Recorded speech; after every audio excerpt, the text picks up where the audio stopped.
और ये एक ऐसा कार्यक्रम है जहां समाज के उन लाखों बच्चों के सपनों की इबारत लिखी जा रही है और लिखी नहीं जा रही, गढ़ी जा रही है। इस अवसर पर इस समाज के समस्त सम्मानित जन को मेरा कोटि कोटि नमन। इस परम सम्मानित मंच जिसमें राजस्थान और राजस्थान से बाहर पूरे भारतवर्ष का प्रतिनिधित्व करने वाले सभी लोक सेवकों को मेरा कोटि कोटि नमन।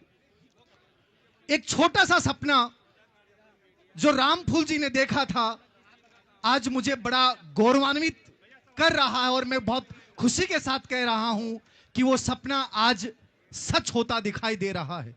कोई भी सपना जब सच होता है तो उसमें असंख्य बलिदान होते हैं और ये जो सपना है, ये जो इबारत लिखी जा रही है, वो उन 73 शहीदों की उस बलिदान के ऊपर लिखी जा रही है, जहां से जो भावनाएं निकलेंगी। बिल्डिंगें बहुत बनती हैं और बनती रहेंगी, लेकिन याद रखिएगा कि ये जो भवन बन रहा है, ये कोई भौतिक भवन नहीं है, ये पत्थर और कंक्रीट का भवन नहीं है।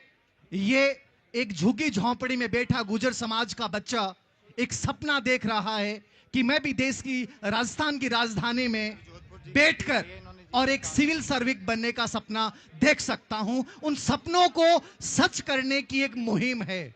ये कहानी है उन असंख्य बच्चों की, ये कहानी है उस टैक्सी ड्राइवर के उस बच्चे की जो पैसों के अभाव में शिक्षा प्राप्त नहीं कर पाता है। ये कहानी है उन महिलाओं की जो घर की चार दीवारी और बंधन की वजह से बड़े सपने नहीं देख पाती हैं। हम उन सभी सपनों को एक नई आवाज देंगे इस जीके भवन के माध्यम से। और मुझे कई बार बड़ा अफसोस होता है कि हमें मांगना पड़ता है। जिस समाज ने हमेशा इस देश को सब कुछ दिया है, अपनी जान तक लुटा दी है, वो समाज एक ऐसी बिल्डिंग, हमने बहुत कुछ किया है, बट एक ऐसी बिल्डिंग जहां सच में हमारे सपनों को गढ़ा जाएगा, हमारी युवा पीढ़ी को गढ़ा जाएगा, उसके लिए हम सब मन से आगे क्यों नहीं आ पाते हैं? क्यों रूप सिंह जी को बार बार अपील करनी पड़ती है? यदि हम एक एक व्यक्ति सच में एक एक बूंद का भी योगदान देना, तो जो 500 करोड़ की बिल्डिंग गुजरात में बनी है ना, वो बिल्डिंग यहां 1000 करोड़ की भी बन सकती है। लेकिन सच में वो त्याग और समर्पण जो हमने हमेशा से इतिहास में दिखाया है, वो हमें दिखाना पड़ेगा। एक छोटा सा कुआं खोदा जाता है और जब खोदा जाता है तो सबसे पहले कंक्रीट आती है, कंक्रीट आने के बाद गंदा पानी आता है और गंदा पानी आने के बाद एक साफ पानी आता है। याद रखना, जब भारत का अमृत मंथन हुआ था, समुद्र मंथन हुआ था, तो बहुत सारी गंदी चीजें पहले बाहर आई और उसके बाद लास्ट में अमृत निकला था। तो आप भी सोचिए कि समाज ने इतना संघर्ष का जीवन जिया है, हमने बहुत कष्ट झेले हैं, बहुत पीड़ाएं झेली हैं। आज वो मंथन पूरा हो चुका है।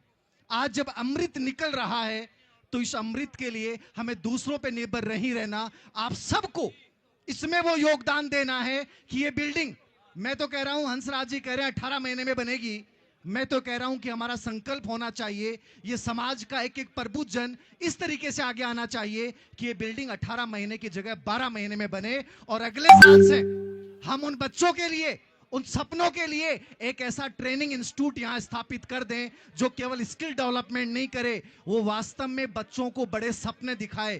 क्योंकि समाज की सबसे बड़ी कमी है, यहां सपने नहीं दिखाए जाते। यहां केवल जयकारों से काम नहीं चलेगा। याद रखना, हमें उस नौनिहाल के अंदर वो छोटा सा एक सपना पैदा करना पड़ेगा। तो मेरा आप सबसे निवेदन है कि ऐसे खड़े होकर नहीं, बैठकर थोड़ा सा इस मंच को आवाज दें, इस बिल्डिंग को वो भावनात्मक आधार दें कि हमारे गांव, गली और हर उस घर से एक आवाज निकल के आए कि ये बिल्डिंग जीकेप नहीं, ये बिल्डिंग हम सब की है, ये हमारे सपनों का भवन होगा और यहां वास्तव में हम इन सपनों के लिए सब कुछ लगा देंगे। बहुत सारे वक्ता हैं, सब कुछ बोला नहीं जा सकता। मैं कुछ शब्दों के साथ अपनी बात और अपनी भावनाओं को समाप्त करते हुए लाइनें लिख रहा हूं, बोल रहा हूं। आओ मिलकर बैठें, भूलें आपसी मतभेदों को, ये सारा समाज हमारा है। आमंत्रण दे गुलजारों को, एक दूसरे के भारतवासी होने पे गर्व करो। हम शामिल करें अनजानों को, साथ साथ बैठकर अरदास करें मां भारती के चरणों को। बस इसी प्यार की भाषा से हम हर खाई को भर देंगे। इस आग उगलते मौसम का माहौल बदल के रख देंगे, माहौल बदल के रख देंगे। तो उम्मीद करता हूं कि ये भवन एक बहुत गजब का भवन होगा और सच में यहां सपनों को गढ़ा नहीं जाएगा, यहां सपनों का सर्जन भी किया जाएगा। इस उम्मीद के साथ, आप सबसे सहयोग की उम्मीद के साथ बहुत बहुत धन्यवाद।